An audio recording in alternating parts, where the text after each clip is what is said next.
Bienvenue dans Smart Bourse, votre émission quotidienne sur Bismart pour rester à l'écoute des marchés chaque jour du lundi au vendredi à 17h pour la grande édition si vous nous suivez en direct, en replay chaque soir sur bismart.fr ou encore en podcast sur l'ensemble de vos plateformes préférées. Au sommaire de cette édition ce soir, on va clôturer ensemble cette année 2023. Quelques séances encore évidemment prévues la semaine prochaine. Smart Bourse sera en pause pour revenir le 2 janvier. Ce sera donc pour nous la dernière séance officielle de cette année dans l'émission. Avec cette question, est-ce qu'on est au bord de l'overdose de hausse après des semaines de rallye généralisé, obligataire, action? Est-ce qu'on a consommé en partie le potentiel de 2024? Est-ce qu'on a consommé tout le potentiel 2024 d'ores et déjà avec ce rallye de fin d'année spectaculaire, parti du mois de novembre qui s'est étendu jusqu'à aujourd'hui, jusqu'à ces derniers jours en tout cas? Notez qu'en 36 séances sur cette période, on a vu le S&P 500 gagner 16%, on a vu les marchés obligataires américains, selon les indices agrégés d'obligataires souverains aux États-Unis, rebondir de quasiment 9% sur la séquence. Donc un rallye intense qui a concentré beaucoup d'anticipation de bonnes choses, évidemment, pour 2024, partant de la communication des banques centrales et de Jérôme Powell en premier lieu, qui a validé ou qui a magnifié encore un peu plus ses anticipations de marché et de baisse de taux pour 2024. Nous y reviendrons largement avec nos invités de Planète Marché dans un instant. Stratégie 2024, comment est-ce que la dynamique de marché peut évoluer au cours des prochains mois et au cours de l'année 2024, partant encore une fois de ce rallye de fin d'année spectaculaire. Ce sera là aussi une des questions qu'on posera à nos invités dans un instant. Et puis dans le dernier quart d'heure de Smart Bourse, nous retrouverons comme chaque mois Michel Remy, économiste associé de SPACT, pour son exercice de décryptage économique. Justement, le concept que l'on va décrypter avec Michel tout à l'heure, c'est le concept des anticipations. Les anticipations économiques, les anticipations de marché. Ce sera à suivre à partir de 17h45 dans Smart Bourse.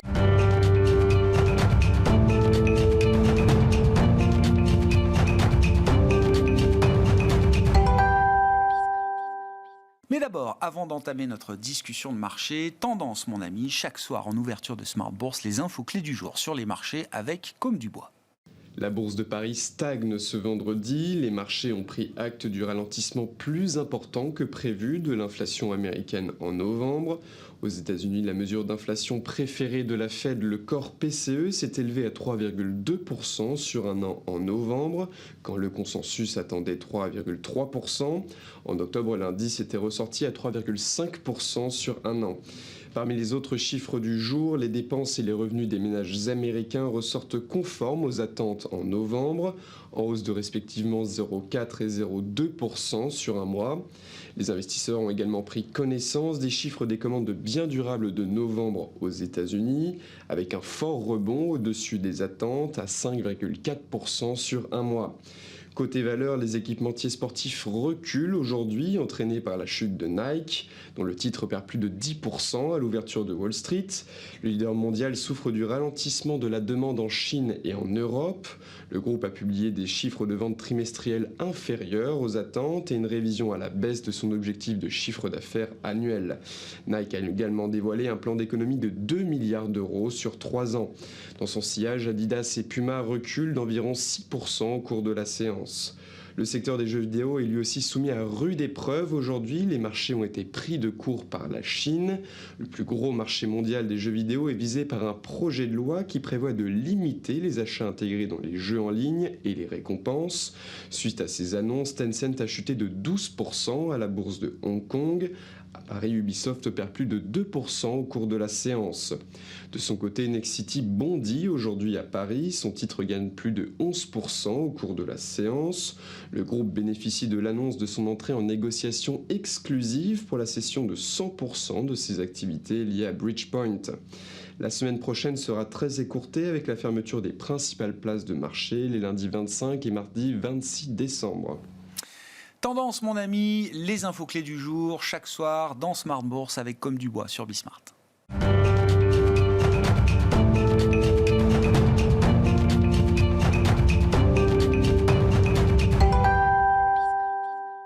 Deux invités avec nous ce soir pour décrypter les mouvements de la planète marché et venir conclure cette année 2023 qui se termine de manière spectaculaire. Alexandre Baradez est avec nous, chef analyste chez IG. Bonsoir Alexandre. Bonsoir Grégoire. Et Christian Parizeau qui nous accompagne également. Bonsoir Christian. Bonsoir. Merci beaucoup d'être là. Vous êtes économiste et président d'Altaïr Economics. Alexandre, commençons par la dimension marché, bien sûr. Est-ce qu'on est au bord de l'overdose là en cette fin d'année? Overdose de hausse, bien sûr, en cette fin d'année et peut-être même sur les premières séances ou les premières semaines de 2024. On a toujours le même sentiment, le même positionnement, surtout des marchés futurs et marchés obligataires, qu'après la réunion de la Fed. Et les statistiques dont on va en parler un petit peu, pas seulement l'inflation PCE, mais les autres qui apparaissent résilientes, commande de biens durables typiquement aujourd'hui, ne changent pas ce sentiment que le marché considère qu'il y aura toujours 6 baisses de taux pricées à 82-83% pour l'année prochaine, là où les membres de la Fed eux-mêmes parlent, en tout cas le 13 décembre dans la projection, de 3 baisses de taux de 25 points de base. Donc il y a toujours un grand écart qui est présent, mais c'est clair que les chiffres d'inflation du jour nous amènent plutôt sur la voie de Jérôme Powell. Alors, je ne vais pas y aller complètement, mais nous amènent quand même plutôt dans cette voie-là d'une inflation qui continue de ralentir. Et donc le marché continue de dire finalement c'est des bonnes nouvelles, la croissance tient, l'inflation baisse, donc on est parti pour un soft landing. Et c'est là qu'il faut peut-être rentrer dans un peu de nuance. C'est-à-dire que la question de l'anticipation par rapport à l'inflation est déjà, moi je trouve bien, même largement dans les cours. Ouais. La question de la vitesse de retour par contre de l'inflation, c'est pas tant la trajectoire, c'est le temps qui reste à parcourir pour arriver à 2%. Et cette semaine on a eu il y a des membres de la Fed qui ont un peu parlé de cette manière-là, mais c'est Windows, vice-président de la BCE, qui parle donc de cette convergence nécessaire vers le 2% et d'y rester de manière stable. Et cette question de la durabilité de l'ancrage des 2% me paraît importante parce que Isabelle Schnabel a à peu près les mêmes propos aujourd'hui. Christine Lagarde, qui s'inquiétait un petit peu de la question des salaires, donc voilà, on sent qu'il y a ce besoin de plateau, qu'elle avait rappelé d'ailleurs, passer de l'étage, je ne sais plus, liquide ou gazeux, je ne sais plus, mais il y a une phase de transition qui est nécessaire. Et moi, je me demande à ce stade si ce plateau est bien intégré par les marchés. La durée de ce plateau entre deux étapes, on est passé finalement très vite d'une anticipation d'une réflexion sur à quand le taux terminal à tout de suite les baisses de taux et beaucoup de baisses de taux d'un coup. Finalement, en occultant un peu cette question du plateau nécessaire face à une économie qui est quand même, on le voit encore aujourd'hui, résiliente aux États-Unis. Il faut regarder l'indice de surprise économique américain. C'est ça qui a déclenché le rallye initial. Il baisse pendant à peu près 5 semaines. Ça baisse. Signe que les stats sont en dessous des attentes. Et puis, depuis 15 jours, rapport sur l'emploi, ISM Service, vente au détail, commande de biens durables, c'est plus résilient, ça fait remonter les anticipations de croissance de la Fed d'Atlanta à 2,7. Oui. Donc ça ralentit, oui, mais est-ce qu'on considère du coup, sur l'ensemble de l'année, qu'on est sur un landing ou presque un no landing à ce stade? Et moi, j'ai l'impression que c'est un peu ça que le marché sous-estimerait un petit peu, cet aspect de résilience d'un côté et de temps encore nécessaire pour arriver aux 2% et ancrer les 2%. Et alors qu'en zone euro, on se dit, finalement, Lagarde aurait dû parler plus souplement, on voit que c'est la question des salaires, et je pense que ça aussi, c'est un élément peut-être que le marché sous-estime un petit peu à ce stade. Les salaires en zone euro, sur la dernière estimation, enfin la dernière chiffre trimestriel, si on prend les salaires négociés zone euro, c'est plus de 5%. Et aux États-Unis, c'est encore 4%. Donc, est-ce que ça, c'est compatible avec ce retour, cet ancrage des 2%? Il y a de la productivité, ou des gains de productivité supposés aux États-Unis, il n'y en a pas en zone euro. Moi, ce que je constate, Alexandre, j'adore. Alors, vous avez cité des membres de la BCE, Louis de Guindos, c'est le vice-président de la Banque centrale. Moi, je vois une zone euro avec une activité, un niveau d'activité faible, médiocre, et qui est peut-être amené encore à se détériorer, avec une inflation cœur qui reste, je prends le dernier chiffre, 3,6%. Je vois aux États-Unis, alors des surprises économiques qui remontent, effectivement, une activité qui est toujours dans ce schéma d'extrême résilience, mais dans le même temps, on a vu parallèlement l'inflation continuer de surprendre à la baisse. Pour le coup, jusqu'au PCE publié pour le mois de novembre. Alors, on a eu la version définitive du PCE, l'indice des prix liés aux dépenses de consommation des Américains. On a eu la version définitive pour le troisième trimestre qui est tombée à 2% pile sur un an pour le corps PCE. Et quand on reprend la mesure mensuelle du mois de novembre, là aussi, on voit bien que le momentum est en train de fléchir et qu'on est encore surpris par la baisse de ce type d'indicateur de prix et d'inflation. Ouais, donc on est dans ce fameux dernier kilomètre. Et d'ailleurs, on voit qu'on s'interroge au sein de la BCE aussi sur... Est-ce qu'on ne l'a pas déjà parcouru, ce dernier kilomètre ? c'est en tout cas le positionnement actuel des marchés. Il est, vous l'avez dit justement, sur des mesures tronquées d'inflation, par exemple le core PCE, alors on le regarde sur un an, mais on peut le regarder sur 6 mois annualisés, par exemple, qui donne une lecture différente. Il est déjà à moins de 2%. Il y a deux choses par rapport à ça. Si on prend la partie core PCE, donc la mesure qui ressort dans les projections de la Fed, on était de mémoire à 5,5 ou 5,6 au pic. Donc c'est pas non plus un pic à 10. Hein. Ça c'était pour l'inflation globale. L'inflation core PCE c'était 5,5. Il a fallu 21 mois, j'ai regardé ça avant de venir, 21 mois pour passer de 5,5 ou 5,6 à 3,2. Donc pour passer de 1, on est d'accord qu'il y a une pente, qu'il y a un plateau, puis on a un momentum qui est quand même avec nous, mais le temps qu'il a fallu passer du pic au niveau actuel, pour moi, garantir encore plusieurs trimestres avant d'arriver à 2, s'assurer qu'on y reste, et sur la réflexion sur l'aspect 6 mois annualisés, si vous regardez un graphique sur 15 ans de ce comparatif 6 mois annualisé et inflation corps year to year, donc un donné annuel, il a toujours tendance à overshooter à la hausse ou à la baisse. C'est-à-dire que il monte la tendance. Oui. D'accord, il monte le momentum. C'est une mesure de momentum. Voilà. Par exemple, pendant la crise des subprimes, il était passé en négatif, ce 6 mois annualisé, alors que l'inflation cœur PCE, au pire de la crise des subprimes, était restée dans la zone des 1%. C'est une mesure de momentum. C'est une mesure de momentum. Mais ce 6 mois annualisé, alors c'est vrai qu'il fait beaucoup parler parce qu'il est mis en avant par les banquiers centraux eux-mêmes. Vous allez nous dire ce que vous en pensez, Christian. Sur les 6 derniers mois annualisés, le corps PCE tombe à 1,9%. Sur les 6 mois précédents annualisés, on était à 4,5. Ça montre bien quand même, voilà, quand on décompose comme ça le momentum d'inflation, on voit bien quand même cette désinflation en cours et peut-être plus rapide que ce qu'on pouvait imaginer. Je pose la question, est-ce qu'il ne faut pas s'en inquiéter? C'est ça le problème. Est-ce que ça va être une des questions de 2024? Parce que là, tout est rose pour les marchés. Mais est-ce qu'à un moment, cette vitesse de désinflation va soulever des interrogations un peu plus lourdes et un peu plus négatives? Alors, il y a les effets de base. Bon, les effets de base, on peut les calculer. On savait que l'inflation allait ralentir. Hein. On est quand même étonné de la violence du mouvement de désinflation. Et c'est peut-être là qu'il faut peut-être se poser une question. Oui, le marché s'est félicité, super, on a tué l'inflation, il n'y a pas de boucle prix-salaire. Ça, on est entièrement d'accord. Même si les salaires sont un peu forts, on n'a pas une surenchère. Moi, je pense qu'il y aurait eu un risque de boucle inflationniste si, par exemple, on avait vu une inflation à 8% et que les salaires montaient de 15%. Là, on pouvait craindre que ça s'auto-alimentait et on n'en sortait pas. Bon, là, quoi qu'il arrive, on a quand même une tendance au ralentissement des salaires.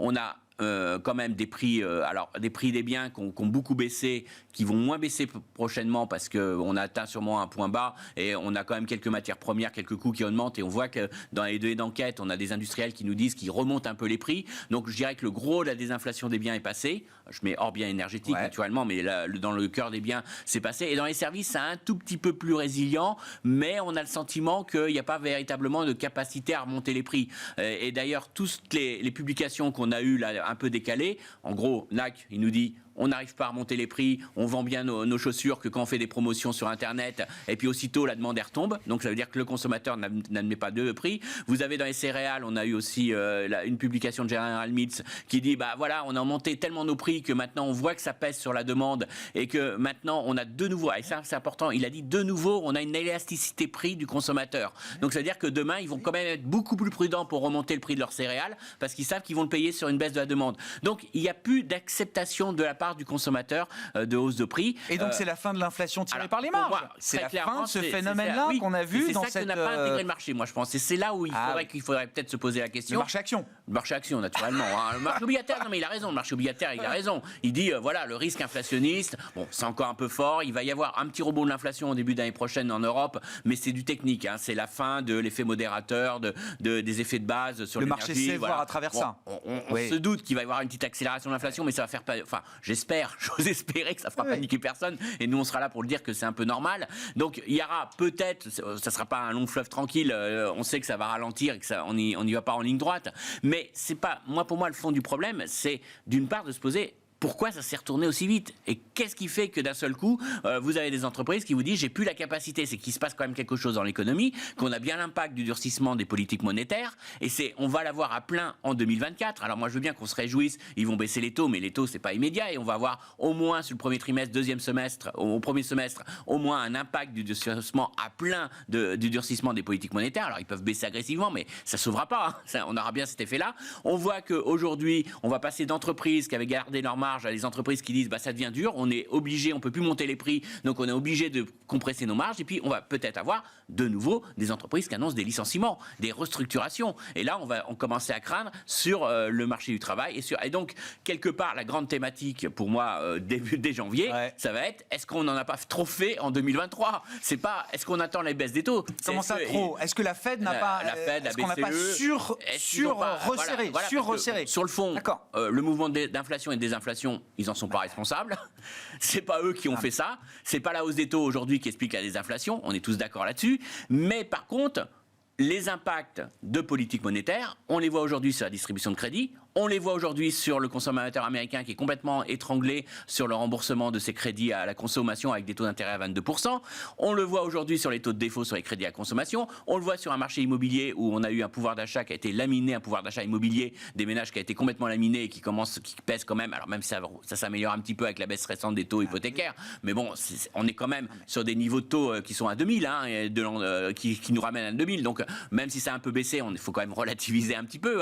Donc on est quand même sur vraiment l'impact du durcissement des politiques monétaires, les conséquences sur l'activité. Et donc c'est là où je suis un peu mal à l'aise. C'est-à-dire que oui, on a sous-estimé le mouvement de désinflation. Il est là. Et je pense que c'est moins en moins une problématique. Et je comprends que le marché se réjouisse en disant ça y est, on peut mettre ça de côté. Mais le côté soft landing me gêne un petit peu. Le côté où tout va bien, on n'a pas. Et la grosse crainte que je vais avoir, je pense qu'au premier semestre, ça sera est-ce qu'on n'a pas un ralentissement plus marqué ? On pourrait avoir une phase de quelques mois ou d'une paire de trimestres, comme vous dites, Christian, où on aurait les effets négatifs du resserrement monétaire, du taux 10 ans américain qui était à 5% il y a encore quelques semaines, il y a toujours un effet de transmission, sans avoir encore, pour l'activité économique, les effets bénéfiques de la baisse des taux, de l'anticipation de la baisse des taux. Comme c'est anticipé, c'est déjà dans le marché, les taux réels ont déjà baissé. Donc on pourrait avoir un entre-deux où on aurait encore la souffrance du passé, la douleur du passé,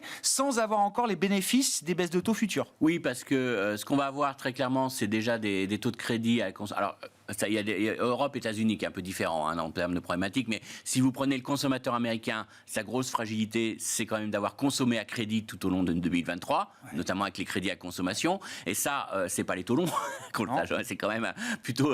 l'endettement rapporté au patrimoine ou aux revenus, il n'est pas dans les zones extrêmes qu'on a pu connaître justement avant subprime, etc. Mais là, ce qui est en train de vraiment ralentir dans la consommation, ce sont les jeunes de moins de 40 ans. Enfin, les jeunes et les personnes de moins de 40 ans. Parce que ce qui se passe aux États-Unis, c'est si vous êtes propriétaire de votre maison, que vous avez remboursé votre crédit hypothécaire, que vous n'avez pas de crédit à la consommation. Ils sont très nombreux à être dans ce cas-là. Vous n'avez pas de crédit étudiant. Bon, la situation n'est pas dramatique. Vous avez un marché du travail qui est tendu. Non seulement elle n'est pas dramatique, mais elle est exceptionnelle. Vous avez des hausses de salaire de 4%.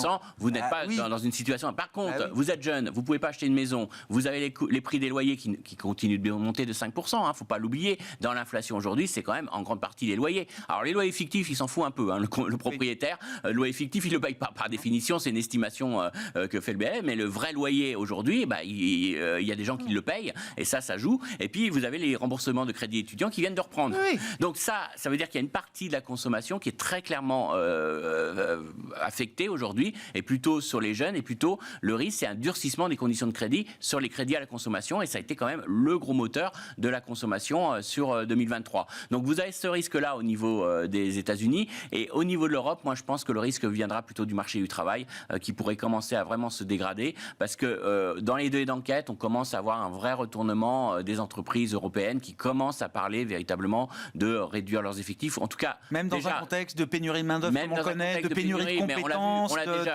On l'a déjà vu avec l'intérim. L'intérim commence à s'être justement, retourné. C'est la variable, ça. Oui, c'est la variable, mais on commence toujours par l'intérim. Oui. On n'attaque jamais par licenciement. Donc, non, je pense qu'il y a quand même ce phénomène d'insécurité. Même des centaines de milliers de personnes qui vont sortir du marché du travail en Europe dans les prochains mois, les prochaines années. Alors, pas en France. Ne serait-ce que par effet démographique. Pas en France. Et puis ça, c'est du long terme. C'est pas du conjoncturel. Il faut faire attention. Alors, je vous dis pas que ça sera la grosse vague de licenciements massive. Il y a des choses qui vont se maintenir, mais il faut faire quand même attention. On a quand même du conjoncturel et puis on a quand même des entreprises qui ont fait le gros dos tout au long de 2023. Et moi, l'essentiel, et ce que je regarde, ça sera c'est le problème de marge. C'est aujourd'hui ça. C'est-à-dire que vous ne pouvez pas avoir une désinflation sans que quelqu'un le paye. Et aujourd'hui, le coût, il est forcément sur les marges. On va gommer cette bosse de ce qu'on va appeler les surprofits, l'inflation tirée ou générée par la reconstitution des marges des entreprises, au-delà des niveaux historiques. Cette bosse-là va s'effacer. Elle va s'effacer. Et donc, il faudra voir la réaction derrière les entreprises. Alors, la BCE se réjouit. Elle nous dit clairement, si c'est les marges... pour elle, c'est gagnant-gagnant. Parce que si c'est les marges qui sont affectées, ça veut dire que les entreprises n'ont pas la capacité à relever les prix. Donc, elle est rassurée sur l'inflation. Et même si les salaires progressent un peu trop vite à son goût, elle dira, si c'est les marges qui font, ça va pas continuer. Par contre, si elle voit que l'inflation ne ralentit pas parce que les entreprises réussissent à maintenir leurs marges, ça veut dire qu'il y a encore une capacité à relever les prix, que le consommateur accepte ces hausses de prix. Donc, on n'a pas encore appuyé assez sur le frein. Et donc, elle dira, faut pas surtout pas baisser les taux. Donc, vous voyez qu'on est encore sur pas mal d'incertitudes, mais la clé, c'est pas les indicateurs d'inflation. Pour moi, c'est les indicateurs d'activité au début d'année. C'est vraiment la problématique centrale pour le début d'année. On voit, ils sont beaucoup plus à l'aise, beaucoup plus forward-looking sur l'inflation. Ils ne regardent plus uniquement dans le rétroviseur, mais par contre, c'est les données, marché du travail, activité qui vont être clés pour les banquiers centraux. Alexandre, alors il y a la question Fed, BCE. Qu'est-ce que ça peut créer effectivement peut-être comme perturbation dans le marché si les deux banques centrales ne sont pas au diapason, ne sont pas synchrones? Et on a vu que jusqu'à présent, Christine Lagarde n'est pas du tout partie dans la roue de Jérôme Powell le 14 décembre, au lendemain du discours du patron de la Fed. Il y a toujours une réticence, une prudence du côté de la Banque centrale européenne. Est-ce que ça peut créer des perturbations dans le marché, ça? Alors, sur le marché d'échange, potentiellement oui. Si la BCE tire en premier, que c'est un peu stérile parce que la Fed ne le fait que 3 mois après, ça risque effectivement de créer des distorsions, peut-être euro par rapport au dollar, plutôt le marché d'échange, du coup peut-être ramener un peu d'inflation importée via l'énergie ou autre. Mais moi, c'est plutôt un problème d'analyse de discours, en fait. On dit souvent de ne pas se battre contre les banques centrales. Alors on peut dire, du coup, parfait, on ne se bat pas contre Jérôme Powell, il nous ouvre la porte des baisses de taux. Il n'a jamais dit que ce sera en mars, la première. Le marché, lui, il price mars. Alors, est-ce que c'est important, la première? Il y a un côté symbolique qui, quand même, l'est, et après, il y a tout le stock de baisses de taux qui viendra derrière. Donc, il y a à la fois la première date et le stock derrière. La Fed nous dit, le stock, pour l'instant prévu, c'est 3 baisses de taux de 25 points de base. Donc, qu'est-ce qui nous garantit que ce sera bien au mois de mars? Et effectivement, moi, l'analyse que je mène, c'est un peu ça. C'est l'analyse à la fois pas du tout de crainte de rebond de l'inflation. Attention, quand on parle d'une résilience... Non, je comprends. Mais vous avez raison. Le 1er décembre, Jérôme Powell nous dit prématuré de spéculer sur des baisses de taux. On est encore dans le schéma higher for longer. 2 semaines après, on ouvre la voie aux baisses de taux. Et ça que j'intègre l'analyse de Christian, c'est en gros, est-ce que face à un ralentissement économique qui est en zone euro et bien depuis quelques temps, qu'on a commencé à voir aux États-Unis, il y a une petite poche de résilience, mais probablement un ralentissement qui va encore se poursuivre derrière, est-ce que le marché ne sous-estime pas ces effets-là sur les entreprises? Et on voit par exemple, regardez aux États-Unis, sur l'SP 500, fin septembre, les anticipations de rebond des bénéfices au T4. Les anticipations des analystes pour les bénéfices au T4 year to year. Donc c'était plus de 8% de rebond anticipé des bénéfices au T4. En l'espace de 2 mois et demi, on est passé à 2,4%. Donc c'est presque divisé, enfin 10 carrément.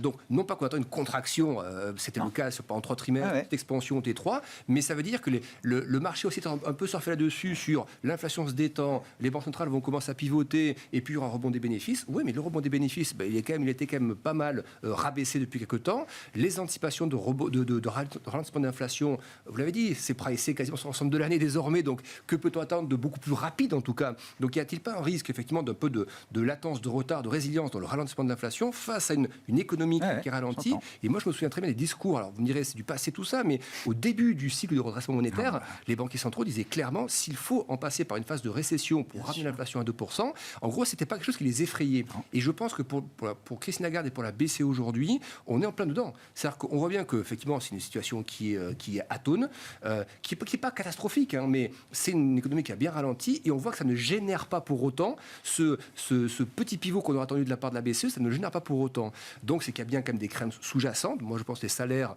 effectivement, en font un petit peu partie. Et du côté de la Fed, peut-être qu'effectivement, Jérôme Powell, alors j'ai vu une analyse là-dessus. Est-ce que c'est une position de la BCE qui sera tenable encore longtemps, à ce stade. Alexandre? Et celle... Non, mais je sais bien, mais le marché n'écoute pas. Enfin, je veux dire, les banquiers centraux ont donné ordre au marché d'être data dependent. Ouais. On nous a tous dit la forward guidance c'est fini. Alors évidemment, maintenant que c'est fini, ils essayent tous de redonner un peu de perspective, mais c'est data dependent. Mais le marché en zone euro, qu'est-ce qu'il voit ? Il voit que l'activité n'est pas là, et il voit surtout que l'inflation est en train de s'évaporer à vitesse grand V. Oui, donc la position de la BCE qui est de dire on attendra la série des salaires négociés pour le premier trimestre 2024, voire le deuxième trimestre 2024, série qui sort des semaines après, hein. Ça nous met quoi ? Première partie du deuxième semestre 2024 pour commencer à regarder si vraiment, oui, il n'y a pas de boucle prix-salaire et si on peut commencer à faire un pivot. Oui. Le marché dit, mais là, vous allez faire une erreur monstrueuse. Là. Si on ramène ça au marché, par exemple, le rallye depuis 6 semaines sur le marché actions s'est déclenché, même un peu plus, avec la détente des taux. Ah oui. C'est pas parce qu'il y a des baisses de taux, il y en aura obligatoirement l'année prochaine, que les taux vont repartir sur les territoires où ils étaient. Ouais. Donc il y a quand même ce rapport de l'effet Tina que le marché semble jouer à fond. On a l'impression qu'à nouveau on repart. La mémoire du passé nous fait dire qu'on reviendra au taux zéro et qu'on peut repricer les actions comme quand on était à zéro sur les taux directeurs. Le rallye, la puissance de l'économie qu'on a connue, quand vous dézoomez des graphiques sur 15 ans, la dernière fois qu'on a eu des choses similaires en zone euro, c'était à l'annonce du QE de la BCE en 2015 par exemple, ou 2020 post-Covid quand il y a eu des excès verticaux. Et que c'est à ce moment-là. Donc le marché va remporter quelque chose de très très très puissant, alors que les taux, oui, s'ajustent par rapport à l'inflation, ce qui est logique, mais tout le monde, je pense, est d'accord pour dire qu'on ne reviendra jamais à des 1,5 ou 2% de taux et que la moyenne va plutôt être sur les taux longs, peut-être plutôt proche des 3% que des 1,5 ou 1%. Donc cet effet un peu de... Il y aura quand même du rendement qui sera toujours attractif, si vous voulez. C'est ça le truc. Donc où est le catalyseur à venir pour les actions, si effectivement il y a moins de baisse de taux, s'il y a l'effet Tina qui est peut-être un peu trop puissant à ce stade. Et puis un dernier truc que j'ai trouvé intéressant, l'analyse, c'est Benoît Pellol. Oui, bien sûr. Il a fait une petite analyse, se demandant si finalement le geste de Jérôme Powell, qui était effectivement, Christian le disait, pas attendu du tout. On n'entendait pas à ce moment-là. Pas à ce moment-là, voilà. Surtout après son discours au début décembre, 15 jours avant, il disait l'exact opposé.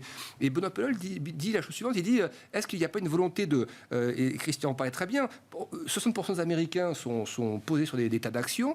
Est-ce qu'il n'y a pas une volonté de lutter un peu contre les risques de ralentissement par l'effet richesse immobilier, etc., induit par ce discours pour contrer un peu les effets du... Oui, mais donc, ça veut dire que les stats récentes sur 15 jours nous montrent plutôt comme une résilience. Un geste assez inattendu de Powell qui ramène un effet richesse supplémentaire.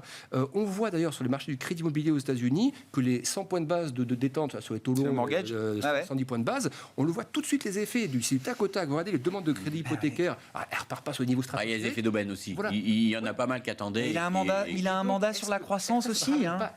Je ne dis pas que ça va ramener l'inflation. Est-ce que ça ne freine pas le retour de l'inflation à 2%. Je suis d'accord avec toi, parce que dans le sens où, moi j'ai en tête, et on a tous découvert, enfin moi le premier en tout cas, qui était Arthur Burns, parce qu'il nous en a quand même parlé, il nous a bassiné avec le trauma Arthur Burns, milieu des années 70, donc l'homme avant Volcker, qui a le malheur de relâcher trop rapidement la lutte contre l'inflation des années 70, ce qui oblige le successeur Volcker à mettre les taux jusqu'à, je sais plus, 14 ou 15%, enfin j'en sais rien, au-delà de 10% pour les taux directeurs. Dès le départ, Powell et la Fed nous ont dit, ça, c'est exactement ce qu'on ne fera pas. C'est le risque qu'on ne prendra jamais. L'inflation, la lutte contre l'inflation, c'est la crédibilité d'une banque centrale comme la nôtre, et donc jamais on ne prendra ce risque-là. Bon, visiblement, aujourd'hui, ils sont prêts quand même à ne pas attendre ni la récession, ni que l'inflation soit strictement à 2% sur une période durable pour commencer à envisager de baisser les taux. Je mettrais juste un petit bémol quand même. Il faut faire attention, on oublie une chose, on est trop focalisé sur les taux, mais il ne faut pas oublier que la Fed, elle reprend de la liquidité massivement. Il ne faut pas oublier qu'elle a quand même une politique monétaire qui est beaucoup plus dure qu'en Europe. Elle a des taux réels beaucoup plus élevés et elle reprend 100 milliards. L'Europe reprend 33 milliards par mois. Donc vous avez un écart en termes de reprise de liquidité qui est beaucoup plus violent du côté de la Banque centrale américaine. Et Powell se garde bien de dire on va arrêter de reprendre le quantitative tightening, on va l'arrêter. Donc il ne faut pas oublier non plus que la Banque centrale américaine, elle a aussi une politique monétaire quand même qui est aujourd'hui nettement plus restrictive si l'inflation venait à ralentir. Donc je pense qu'ils ont été quand même... Moi, je pense qu'ils ont été surpris par la réaction de marché et l'ampleur de la réaction. D'ailleurs, on l'a vu après dans les déclarations et les interviews. On a envoyé John Williams dès le lendemain pour essayer de... Faut pas oublier que John mais Williams... ça ne marche pas. Oui, ça ne marche pas. Williams, c'est quand même le président du FOMC. Je sais. Donc c'est quand même, il est censé représenter le FOMC. Bien sûr. Powell est président de la Banque centrale, mais lui, il est président du comité monétaire. Donc c'était pas une petite intervention. Non, c'est un gros joker. Voilà. Sorti, donc ça n'a pas eu du tout d'effet. Donc ça a été quand même, ça montre un vrai problème. Et ça prouve que quand même, ils ont été un peu surpris. Hein. Ils ont été surpris, je pense, par la réaction des marchés. Alors après, est-ce qu'ils se sont dit effectivement que ça ne servait peut-être pas nécessaire de casser complètement la croissance, de casser le marché immobilier? C'est vrai, je pense qu'il y a eu cet effet-là. Maintenant, très clairement, ils sont mal à l'aise aujourd'hui parce qu'ils sont très peu. Ils ont envoyé un message et ils ont eu des marchés qui ont largement surréagi sur les taux longs, à mon avis, pour eux. Et derrière, soit véritablement l'économie américaine réaccélère, et là ils sont quand même assez mal à l'aise, à mon avis, parce que c'est pas ce qu'ils souhaitaient non plus. Parce que dans toutes leurs prévisions et dans tout ce qu'ils nous ont dit, c'est qu'ils anticipaient quand même pas une récession, mais un ralentissement de l'économie américaine. Donc c'est vrai que là, si on passe de 4,9 à 3 au 4e trimestre, que c'est censé être le ralentissement de la croissance américaine et que le T1 venait à se réaccélérer, ça serait pas forcément une position très adéquate pour eux, même si je pense que l'inflation va pas repartir pour autant, mais ils seraient assez mal à l'aise avec ce rallye obligataire et je pense que là, il va y avoir quand même... Ils vont tenter d'ajuster un peu. Il lui suffira de ne pas baisser les taux. C'est assez confortable. Effectivement, le pricing de marché est très agressif. Mais attends, le put de la Fed, c'est pas forcément un put sur les marchés. Ça peut jouer, les effets Richard, mais c'est avant tout un put sur l'économie. Oui, bien sûr. C'est ce que disent aussi certains banquiers centraux. Le marché prend ses paris. Nous, on est la Fed. On n'est pas obligé de suivre les marchés dans tout ce qu'ils font et dans tout ce qu'ils disent. Donc, il suffira de ne pas baisser les taux en mars. Et puis, le marché verra bien que les taux n'ont pas baissé en mars. Le marché va se décaler. C'est clair que le marché a toujours été très agressif dans la rapidité de baisse des taux. Il y a encore 6 mois, on disait que quand ils commenceront à baisser les taux... Parce que c'est la fonction de la Fed historiquement. Donc, franchement, le marché a toujours anticipé. On peut décaler les anticipations. Le marché a sous-estimé la hausse des taux. Ça n'a pas forcément pénaliser Wall Street cette année. Donc, faut faire attention. Moi, ce que je dis juste, c'est que là, ils ont quand même eu une réaction des taux longs qui a été un petit peu trop violente par rapport à leur discours. Mais le vrai arbitrage, ça sera les indicateurs d'activité. Si derrière, alors deux choses l'une, c'est pas ce que je privilégie, mais deux choses l'une, soit l'économie américaine rebondit trop fort, et ils seront assez mal à l'aise. Et à ce moment-là, il faut croiser les doigts qu'on n'ait pas 3 indices d'inflation un petit peu au-dessus du consensus, parce que là, ça va vraiment pas être bon, parce que tout le monde va dire ils vont monter les taux, mais même si je le crois pas, c'est pas mon scénario central. Mais soit effectivement, on a un ralentissement, mais moi, j'y crois pas au soft landing. Moi, j'ai du mal, vu les chocs que l'on a eus, vu l'ampleur de la hausse des taux, j'ai du mal à être toujours sur ce scénario. C'est une ligne de crête. Alors, pour l'instant, on est dedans, mais vous dites, il y a forcément un pas de côté qui sera fait à un moment ou à un autre. Ça va basculer. Et donc, bon, après, ça, c'est mon opinion, mais en tout cas, vous pouvez vous dire qu'il y a 2 scénarios extrêmes, et que dans les 2, on est assez mal à l'aise pour Wall Street. On va dire, on est assez mal à l'aise pour les actions. Pour le marché obligataire, un peu moins, parce qu'il y a le côté des inflations qui va maintenir quand même les taux relativement bas. Mais c'est vraiment le marché action. Donc je dirais que là, on a joué beaucoup la volatilité sur le marché obligataire. Là, je pense qu'on peut rejouer un petit peu du VIX. Ça coûte pas cher, mais c'est clair que le premier semestre sera un petit peu un peu plus chahuté, à mon avis. Si c'est pas un soft landing, est-ce que ça peut être pour autant une récession dure? Après ce que nous a dit Powell et après la volonté ou l'ouverture qu'il a montrée pour accommoder la situation, alors ne serait-ce que des baisses de taux préemptives pour accompagner la désinflation, on imagine bien que s'il y avait vraiment une rupture économique ou le germe d'une activité qui sortirait du scénario de soft landing, pourquoi ils seront là pour intervenir très vite. Après, alors je dirais juste un petit bémol, il y a quand même beaucoup de choses aujourd'hui ça peut se retourner très vite, surtout aux États-Unis. C'est une économie très flexible. On voit le marché de l'emploi qui peut se dégrader très très rapidement avec en plus, vous savez, les effets d'annonce. Une boîte commence à dire qu'ils vont se restructurer. On l'a vu un petit peu cette année avec la tech. Tout le monde suit derrière parce qu'on suit le plan de communication des autres, des petits camarades. Et donc ça va très vite. Et puis n'oubliez pas, c'est où est le moteur? Parce qu'aujourd'hui, vous avez quand même l'environnement international qui n'est pas très porteur au niveau du commerce international. Vous avez l'investissement qui n'a pas trop souffert aux États-Unis et qui reste quand même assez élevé pour le moment et qui pourrait quand même nettement ralentir. Et vous avez les dépenses publiques qui vont être contraignantes. Alors moi, j'entends ceux qui disent qu'on est en année électorale l'année prochaine, mais n'oubliez pas une chose, c'est qu'il n'y a pas de majorité au Congrès. Et qu'ils n'arrivent pas à se mettre d'accord sur un budget. Donc ça veut dire qu'il n'y aura pas un budget très expansionniste. Il y aura un déficit, mais l'impulsion ne pourra pas être... Non, il y a des mesures, il y a des dépenses qui sont automatiquement coupées. Donc, alors, faut qu'ils se mettent d'accord en fin janvier, en février. Mais en tout cas, même s'ils reconduisent le budget normalement, il y a une partie des dépenses qui sont. Donc, ça veut dire que la politique budgétaire sera restrictive pour la première fois depuis très longtemps, à budget inchangé. à budget inchangé s'ils se mettent d'accord. Après, s'ils se mettent pas d'accord, c'est encore autre chose. Mais s'ils se mettent d'accord, donc au mieux, on sait qu'on n'aura pas en 2024 une année expansionniste pour l'année électorale. Donc c'est quand même un élément qu'il faut tenir compte aussi. Donc où est le moteur? C'est que le consommateur. Donc si le consommateur américain déraille un petit peu, ça peut aller très vite quand même. Alors je n'ai pas mis dans mes prévisions une récession catastrophique, Non, mais attention. Avec ça, on comprend quand même la communication de Powell la semaine dernière. Il peut y avoir aussi avoir ça en tête aussi. Ça peut être aussi un élément de prudence. Alexandre, bon, sur les marchés, je reviens, overdose de hausse ou pas, enfin voilà, il y a le court terme et puis après, effectivement, des horizons peut-être de début d'année 2024. Oui, je vais revenir un peu sur le propos de Christian, c'est ça, c'est le côté un peu mal à l'aise, c'est pas seulement par rapport au niveau absolu, c'est même par rapport à la cherté, en fait, à la valorisation. Quand vous regardez justement les anticipations de bénéfices 12 mois, donc les multiples par rapport à ça, on est remonté à 19 fois et demi les bénéfices anticipés au niveau, donc ratio court-bénéfice.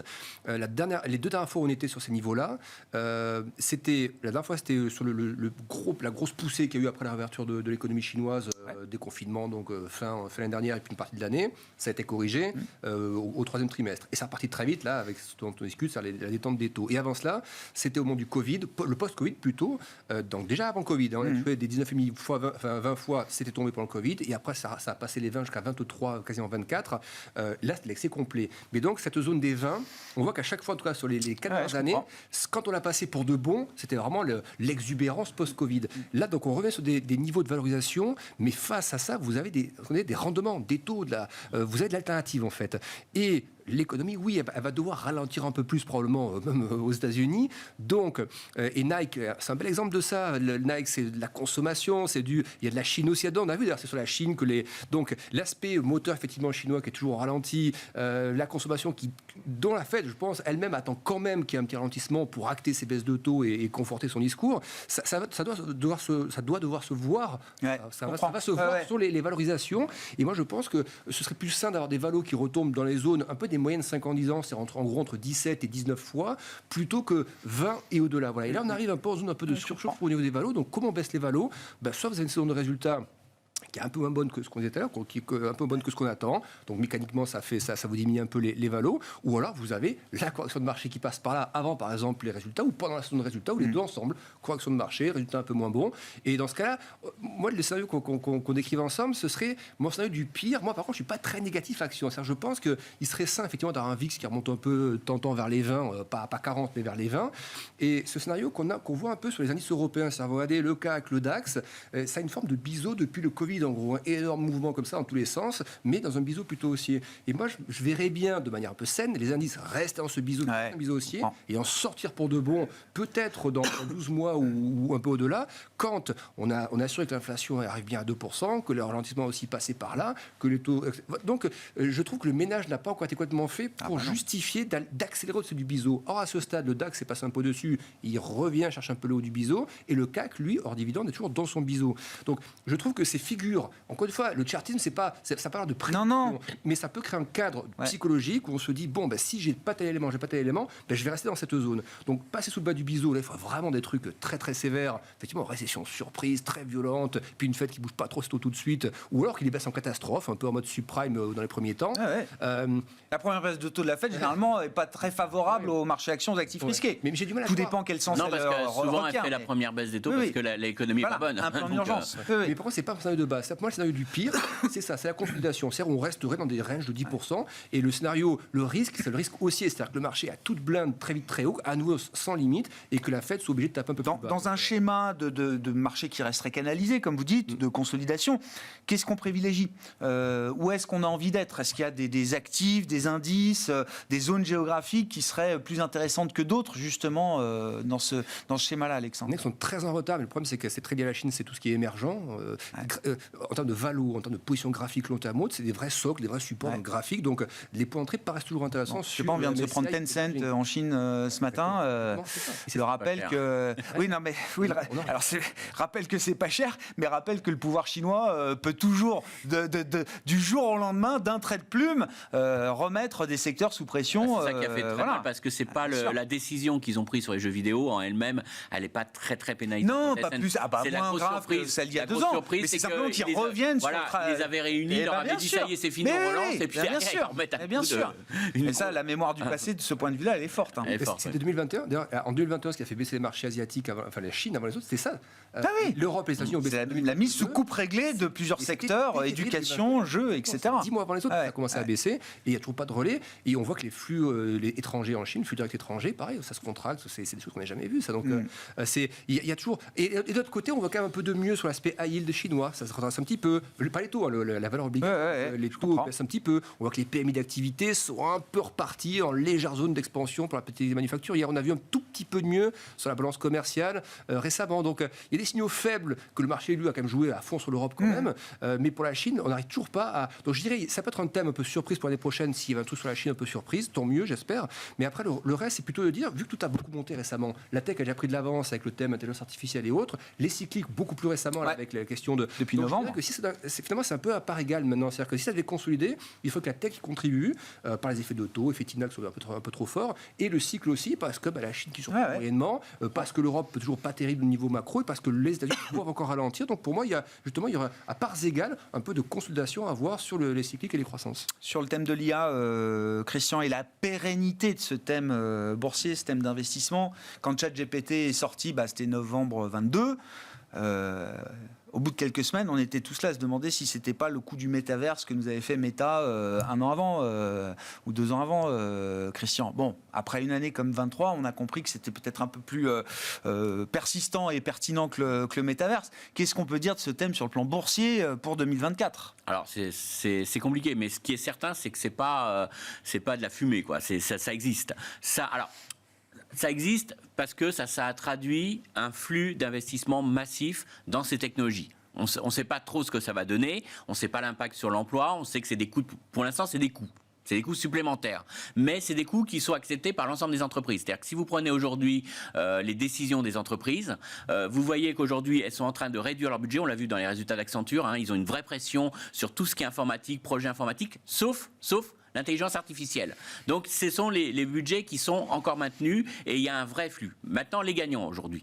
Les gagnants aujourd'hui, on les connaît bien. Ça va être Nvidia, pourquoi ? Parce qu'on est en train d'investir et ceux qui en gagnent, ce sont ceux qui font les puces qui vont dans les serveurs et je vous rappelle, c'est des puces à $30,000. Donc voilà, on va dire qu'il y a de la marge et on le voit aussi, on l'a encore vu alors là, cette semaine avec Micron Technology, qui lui fait de la mémoire qui rentre dans les puces de Nvidia. Alors Micron, c'était pas terrible parce que eux ils font de la DRAM qui est dans les smartphones, les ventes de smartphones sont en baisse, donc c'est pour faut oublier, et ils font pas de la DRAM, de la mémoire flash, et ils font de la DRAM justement qui rentre dans les PC et le marché du PC n'est pas très porteur. Non. Donc je dirais que 99% du business de Micron c'est pas bon, mais ils ont ce petit 1% dans lequel ils font des marges énormes parce que comme tout le monde demande ces puces et que eux ils ont les puces à large bande qui sont, eux ils font de la mémoire à large bande qui sont très bien margées, ça a un effet sur leur marge qui est monstrueux et donc cette intelligence, en tout cas l'IA, c'est une vraie thématique de marché.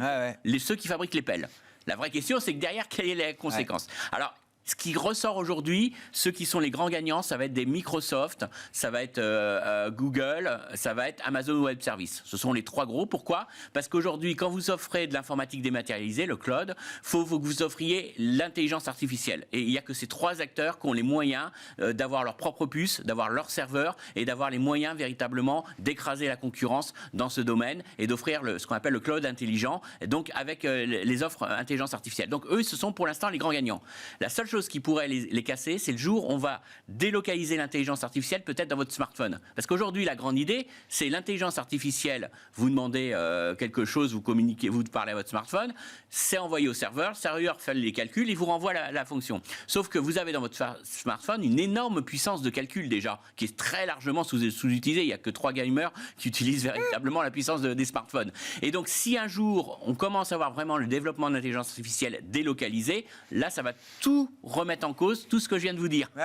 Donc, renouvellement du hardware, renouvellement du PC, des téléphones, etc. Alors, il y a la grande interrogation. Il y a aujourd'hui les PC pour l'intelligence artificielle qui sont en train de sauter avec des puces dédiées dans les PC pour les applications.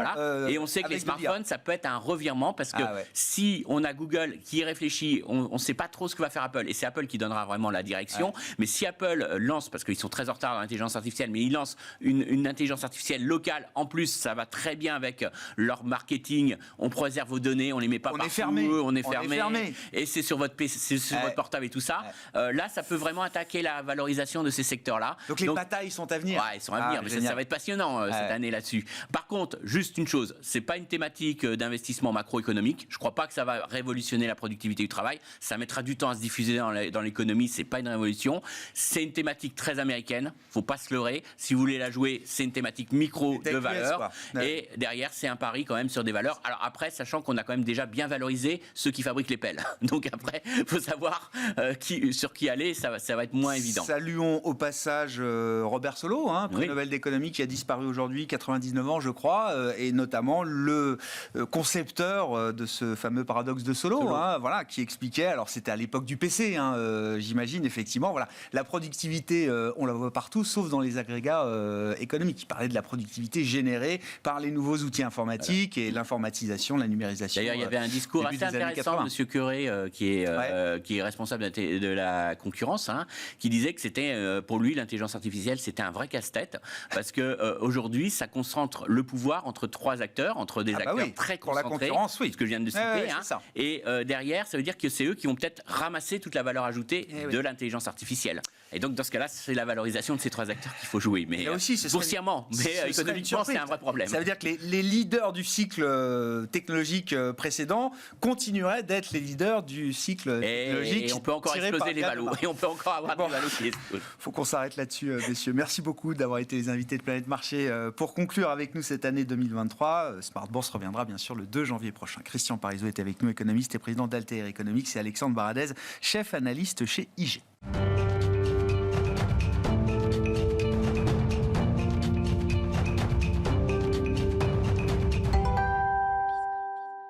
Dernier quart d'heure de Smart Bourse ce soir pour conclure cette année 2023. Quart d'heure d'ailleurs qui reflète l'ambition de l'émission de vous apporter un décryptage pédagogique de temps en temps. Parfois, on est sur des sujets très techniques, mais on prend le temps d'expliquer effectivement aussi de grands concepts économiques. Et une fois par mois, c'est Michel Rumi qui vient nous en parler et s'atteler à cette tâche. Bonsoir Michel. Bonsoir. Merci beaucoup. Ravi de terminer cette année 2023 avec vous. Vous êtes économiste associé notamment de la plateforme SPAC. Alors, le sujet que vous nous apportez, je trouve, est magnifique. C'est le sujet de l'anticipation ou des anticipations dans l'univers économique, financier, des agents économiques, des investisseurs.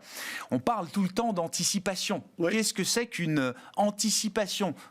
Définition, j'allais dire, académique de l'anticipation, Michel. En fait, une anticipation, c'est le fait d'imaginer une chose par avance. C'est-à-dire qu'on va imaginer quel sera le niveau de prix, l'évolution d'une grandeur économique, d'une situation économique et tout. Et on s'aperçoit que les anticipations jouent un rôle déterminant dans le déroulement de l'activité économique parce qu'il s'agit de prévoir l'évolution future d'une situation ou d'une grandeur. Et pourquoi faire cela ? C'est pour prendre aujourd'hui une décision et en même temps la plus adaptée à cette évolution. Mais comme toute chose, toute anticipation est entachée d'incertitude, c'est-à-dire qu'on a beau être certain de pas mal de choses, il y a toujours forcément un grain de sable qui vient gripper la machine. Et c'est ce qui fait la grande difficulté de l'anticipation. Et c'est pour ça que c'est un pari plus ou moins risqué. Et voilà, toutes les anticipations se valent pas. Et il faut prendre le temps d'expliquer comment ces anticipations se forment chez nous, chez les particuliers. On est des agents économiques comme les autres. Alors, avec plus ou moins de rationalité, plus ou moins de sophistication, plus ou moins d'éducation, bien sûr. Comment se forment les anticipations ? Il y a différentes manières de voir les anticipations se former. Alors, on a essayé de classer un peu ces anticipations. Et donc, je vais essayer de le faire le plus simple. La première, ce sont ce qu'on appelle les anticipations myopes. Qu'est-ce que ça veut dire ? Ça veut dire que les individus ont une vision à court terme et ils estiment que l'évolution actuelle va se poursuivre dans le futur. C'est-à-dire que le futur sera l'image du passé.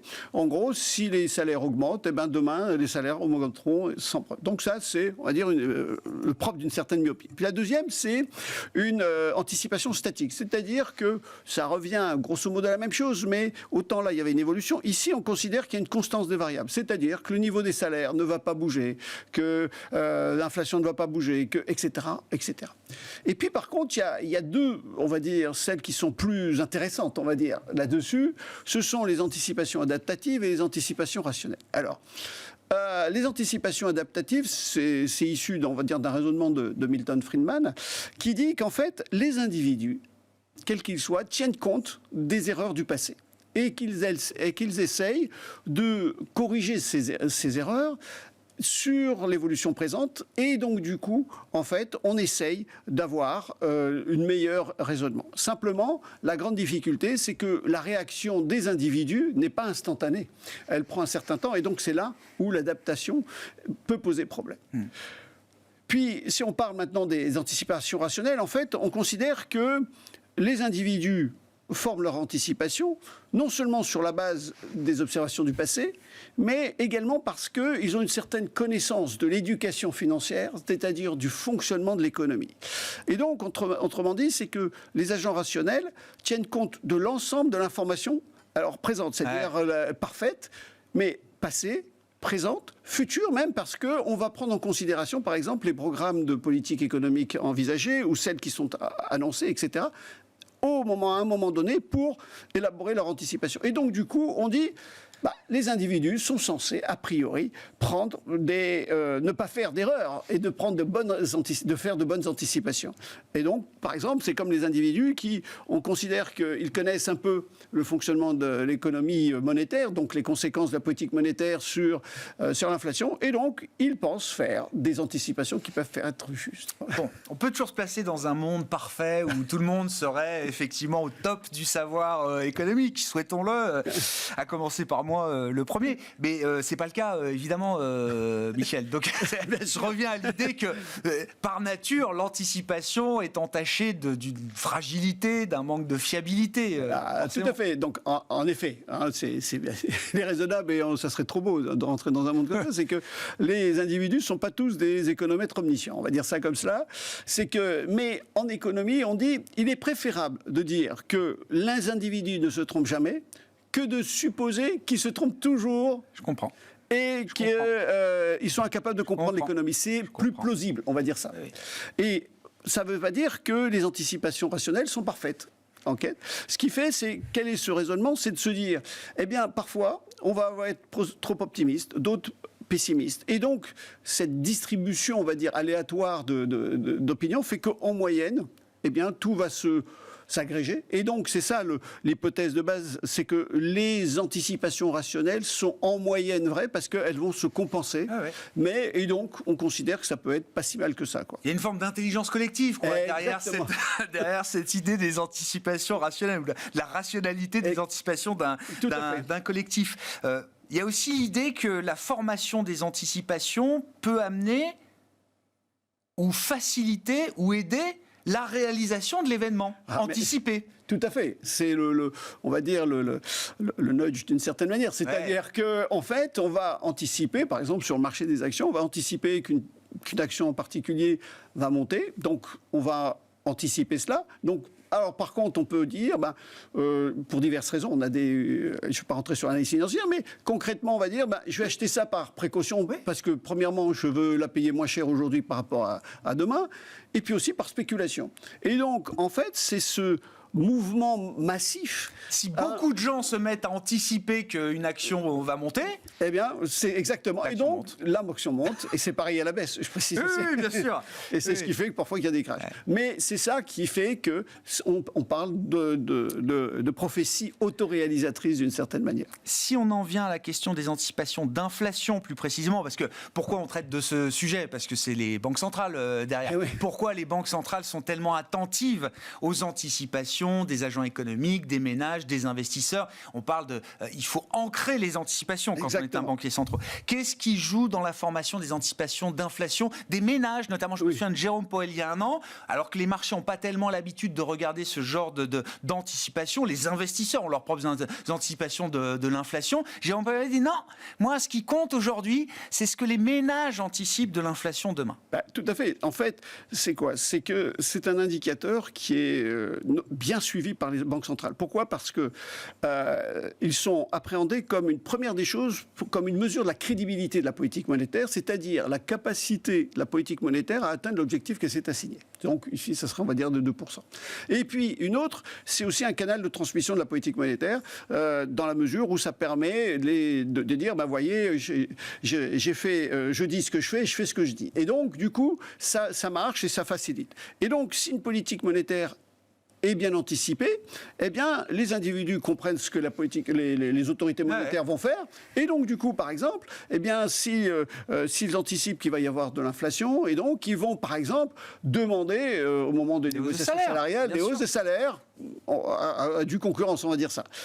Par contre, si c'est en déflation, eh bien, ils vont réserver en fait leur consommation, ils vont la reporter à demain. Ce sera moins cher demain. Exactement. Et donc du coup, on retombe d'une certaine manière sur les prophéties autoréalisatrices. Et donc du coup, eh bien voilà, c'est pour cela que en fait aujourd'hui, on cherche des indicateurs avancés de plus en plus pour prévoir les possibilités. Je me souviens de Mario Draghi qui régulièrement, donc la zone euro était on va dire en schéma désinflationniste ou pré-déflationniste, etc.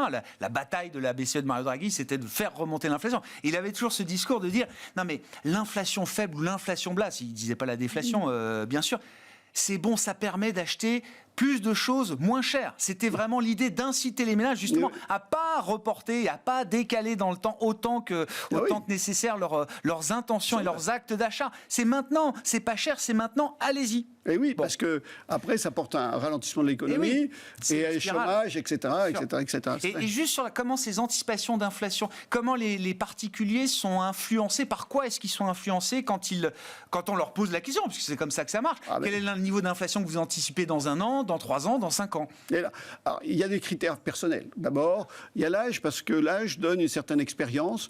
On a un recul, on a vu un peu plus d'histoire, on sait comment ça se passe, donc on a un peu plus de recul. On a connu des périodes inflationnistes, par exemple. Exactement. Et donc, on sait plus ou moins à quoi s'attendre. Puis aussi, il y a le caractère, et là, c'est plus personnel, c'est est-ce que je suis fondamentalement optimiste ou pessimiste, et ça va toujours mal, ou ça va toujours bien. Et donc, ça impacte, on va dire, le raisonnement. Et puis, il y a aussi le degré de confiance, le niveau de confiance dans les décideurs. Est-ce qu'ils ont la capacité à pouvoir sortir de cette situation, etc., etc. Et puis aussi, il y a les connaissances, on va dire, de l'économie en général, de certains mécanismes, et c'est là où le rôle de l'éducation financière est là, c'est-à-dire que si on arrive, après, ça permet, en même temps, si on élève le niveau d'éducation financière aux politiciens et aux décisionnaires de nous orienter ce qui nous... La transmission est plus exactement, facile. Est plus facile. Michel, on va se quitter dans 1 minute. Quelle est votre anticipation la plus rationnelle pour 2024 ? Ça va être dur, ça va être dur. C'est déjà une bonne anticipation, ne serait-ce que de dire que ça va être dur. Oui, alors, ça va être imprévisible. Oui, alors tout à fait. Alors, première des choses, ce que j'ai retiré depuis quelques mois, c'est qu'en fait, la géopolitique drive l'économie mondiale. Et donc, on voit que certains conflits locaux touche une population de plus en plus large. On le voit, ce qui s'est passé en Ukraine, on voit ce qui se passe au Moyen-Orient. Ouais. Aujourd'hui, c'est la mer Rouge. Donc tout cela, c'est que la mondialisation bien heureuse de quelques années est mise à mal. Et donc, en 2024, je ne suis pas serein, en fait, pourquoi ? Parce qu'en fait, c'est une année électorale. Et à plusieurs mots. Par exemple, en janvier, nous avons Taïwan. Rien ne nous empêche, et on peut faire de la politique fiction, je précise, que la Chine puisse nous faire un blocus. En mars, c'est les élections en Ukraine et en Russie. En juin, c'est en Europe. En novembre, c'est les États-Unis. Donc, en fait, on va voir une année d'incertitude et qui nous attend de rendez-vous. On a une séquence électorale dans le monde sur 12 mois qui est peut-être inédite, à la fois dans les émergents et dans les développés. On m'a donné le chiffre global. Il y a plus de la moitié du monde qui vote l'an prochain. Potentiellement. Potentiellement, effectivement. Merci beaucoup, Michel. Merci pour cette chronique mensuelle, effectivement, et l'exercice de décryptage économique que vous nous apportez chaque mois, le vendredi à 17h45. Michel Rumier, économiste associé de SPAC, qui était avec nous, l'invité de ce dernier quart d'heure de Smart Bourse. Dernier quart d'heure de cette année 2023. On marque une pause réglementaire pour la fin d'année. On se retrouve le 2 janvier en direct sur Bismart.